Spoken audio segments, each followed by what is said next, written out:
Dans la prochaine capsule, je vais faire avec toi les exercices supplémentaires qui te permettent de passer d'une table de valeur, trouver une règle et aussi de tracer un graphique. Moi, ce que je te conseille, c'est d'essayer les exercices et ensuite d'écouter la vidéo pour voir si tu as bien fait. Donc, si je regarde la première table de valeur, on parle du salaire en fonction du nombre d'heures travaillées. Donc, première chose, quand on veut compléter une table de valeur, je te demande toujours de vérifier si c'est proportionnel. Donc, est-ce qu'on est capable de multiplier la ligne d'en haut par un nombre pour obtenir la ligne d'en bas? C'est sûr que 0, 0, ça nous indique qu'il y a des bonnes chances que ça soit proportionnel, mais après ça, on va vérifier. Fait que 1 fois quoi donne 5? On sait que c'est fois 5. 2 fois 5, ça donne bien 10.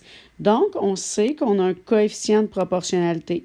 Ça veut dire qu'on est capable de trouver notre règle facile. Ça veut dire que n fois 5, bien, ça me donne bien 5n. Ou je pourrais dire le salaire est égal à 5 fois n, qui est le nombre d'heures travaillées. Donc, 3, là, je pourrais compléter ma table de valeur en disant 3 fois 5 me donne 15. Fait que là, ma table de valeur est faite, j'ai trouvé ma règle, je sais que ma situation est proportionnelle, il va me rester à faire mon graphique. Puis comme je sais que ma situation est proportionnelle, quand je vais faire mon graphique, je devrais avoir une droite oblique qui passe par l'origine. Fait que premièrement, pour faire mon graphique, je sais qu'est-ce qui est sur ma première ligne va sur l'axe des X, qu'est-ce qui est sur ma deuxième ligne va sur l'axe des Y. Donc, nombre d'heures. Ensuite, sur l'axe des Y, on va mettre le salaire en dollars. Il ne faut pas oublier notre titre. Là, c'est toujours ce qui est sur l'axe des Y en fonction de ce qui est sur l'axe des X. Donc, salaire en fonction du nombre d'heures travaillées. Et là, quand je vais graduer mon axe des X, je vais aller voir c'est quoi les valeurs que j'ai à placer. J'ai à placer 0, 1, 2, 3. Donc, je vais graduer par 1. 0, 1, 2, 3, 4, 5, 6, 7, 8. Pour l'axe des Y, j'ai 0, 5, 10. Fait que si je gradue par 5, ça va bien aller. 5, 10, 15, 20, 25, 30, 35, parce qu'on sait que nos bons doivent toujours être constants. Après ça, je vais pouvoir placer mes points. Donc, à 0, la personne a fait 0 $. À 1, la personne a fait 5 $. À 2 heures de travailler, la personne a fait 10 $. À 3 heures, la personne a fait 15. Et là, on pourrait se demander, est-ce que ma situation, je pourrais relier mes points ou pas? En secondaire 2, on ne va pas vraiment te pénaliser pour ça. Ça va être plus tard en secondaire 3. Mais là, ici, dans ce cas-ci, je pourrais les relier. Pourquoi? Parce que est-ce que je pourrais travailler une demi-heure et être payé pour une demi-heure? Oui. Est-ce que je pourrais être payé pour 15 minutes? Oui. Donc, comme je peux avoir les informations qui sont entre mon 0 et mon 1, entre mon 1 et mon 2 heures, entre mon 2 et mon 3, bien, je pourrais aller avoir un salaire autre que 5 $. Je pourrais avoir un petit peu en bas de 5. Je pourrais avoir en bas de 10, mais en haut de 5. Donc, à cause de ça, je vais relier mes points. Prochain exemple. J'espère que tu l'as fait. Si tu ne l'as pas fait, tu peux fermer la vidéo, tu reviendras pour l'écouter après.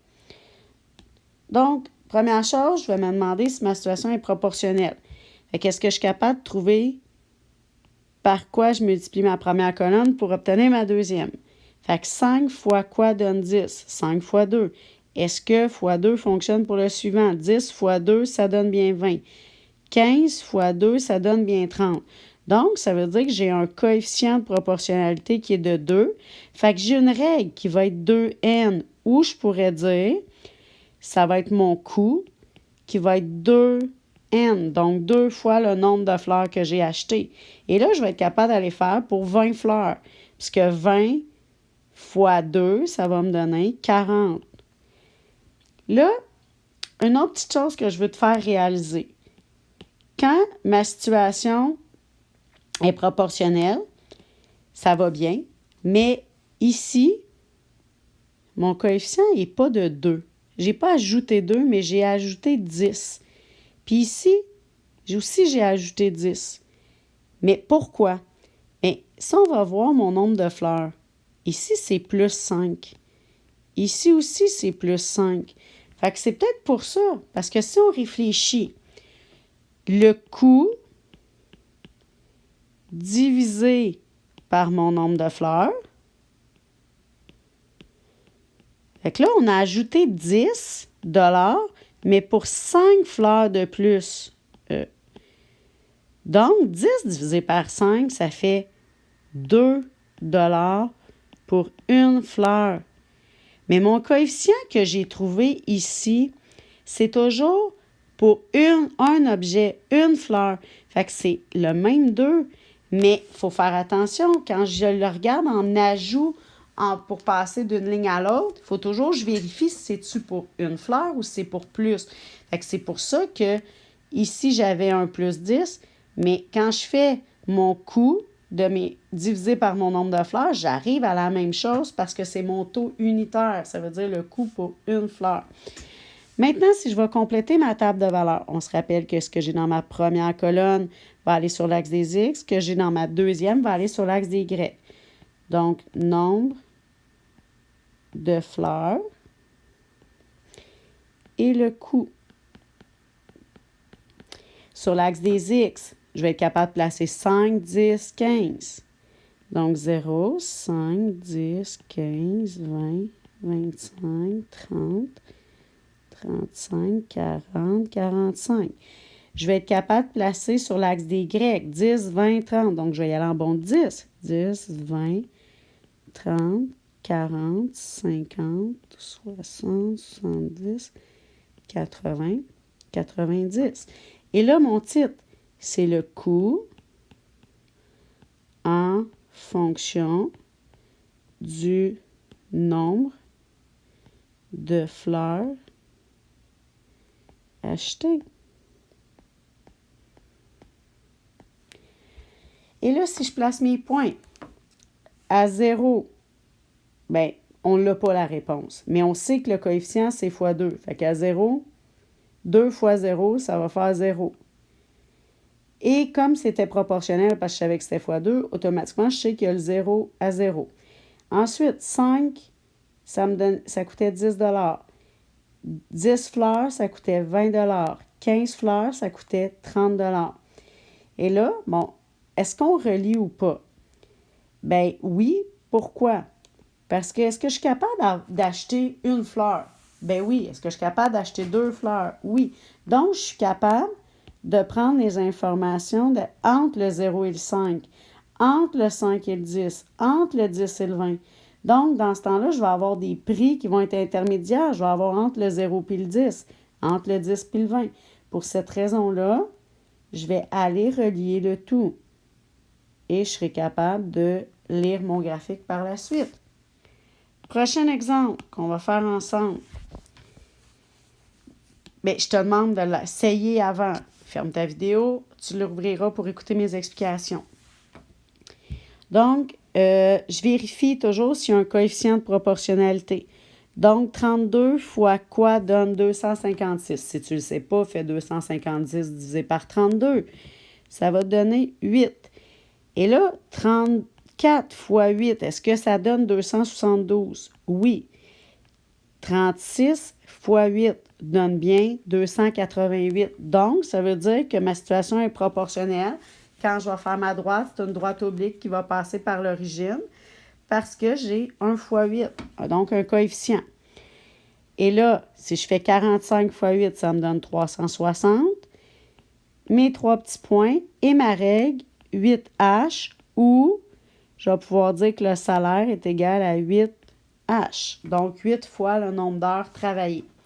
Mais encore la même chose que tantôt. Si je regarde mes bons ici, j'ai plus 16. Puis à côté, c'est pour 2 heures. Fait que c'est normal que le nombre qui est là n'est pas le même que mon coefficient de proportionnalité. J'ai plus 16, puis encore pour 2 heures. Puis là, il aurait fallu faire attention, puisque est-ce que j'aurais pu ajouter 16 ici? Ben non, parce qu'ici, Ah, il y a un bon de 9 heures. Fait que c'est sûr que mon augmentation est de plus que 16. Fait qu'il faut toujours faire attention aussi. Des fois, vous allez trop vite. Là, si je veux aller valider, pourquoi là j'ai 16 puis mon coefficient c'est 8? Bien, si je fais le salaire, pour trouver le salaire horaire, je vais faire le salaire divisé par le nombre d'heures, le temps. Fait que là, la personne, elle a fait 16 de plus, mais pour 2 heures de plus. Fait que 16 divisé par 2, ça donne 8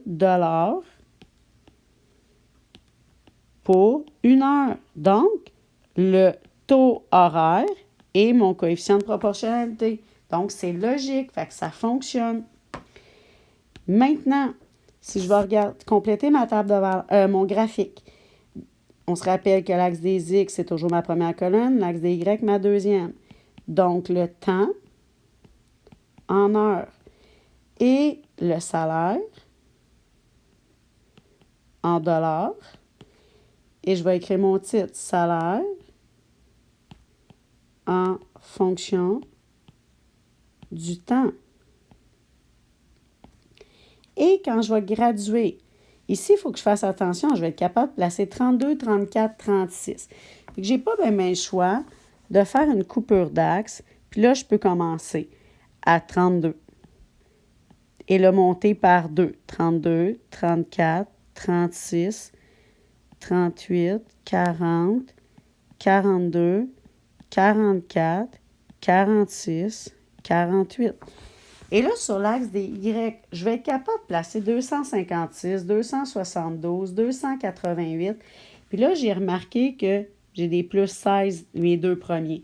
Ça serait une bonne idée de monter par 16, mais je ne vais pas commencer à 0. Fait que là aussi, je vais faire une coupure d'axe et je vais commencer à 56, puis je vais augmenter de 16. Fait que 256 plus 16, 272, 272 plus 16, 288, 288 plus 16, 304, 304 plus 16, 320, 320 plus 16, 336, 336 plus 16, 352, 352 plus 16, 368. Et là, je vais être capable de placer mes points. Mais ici, je ne commencerai pas à 0 parce que j'ai fait des coupures d'axe. Fait que je vais commencer à 32. À 32, la personne a fait 256 $. À 34 heures travaillées, elle a fait 272. À 36 heures, 288. Et là, on n'a pas le 35, on a le 45, je veux dire. On a entre 44 et 46, ça va faire 45. Et là, c'est 360. Ça va arriver au milieu entre 252 et 368. Et là, je vais pouvoir relier. Pourquoi je peux relier? Parce que la personne, elle peut travailler des heures entre 32 et 34 heures. Elle pourrait travailler 32 heures et demie, 33 heures. Donc, on la paierait un peu plus. Fait que dans ce temps-là, on peut relier. Mais, si tu remarques, j'ai relié juste à partir de là. Je n'ai pas relié avant parce que j'ai des coupures d'axe, donc je ne peux pas relier jusqu'à l'origine.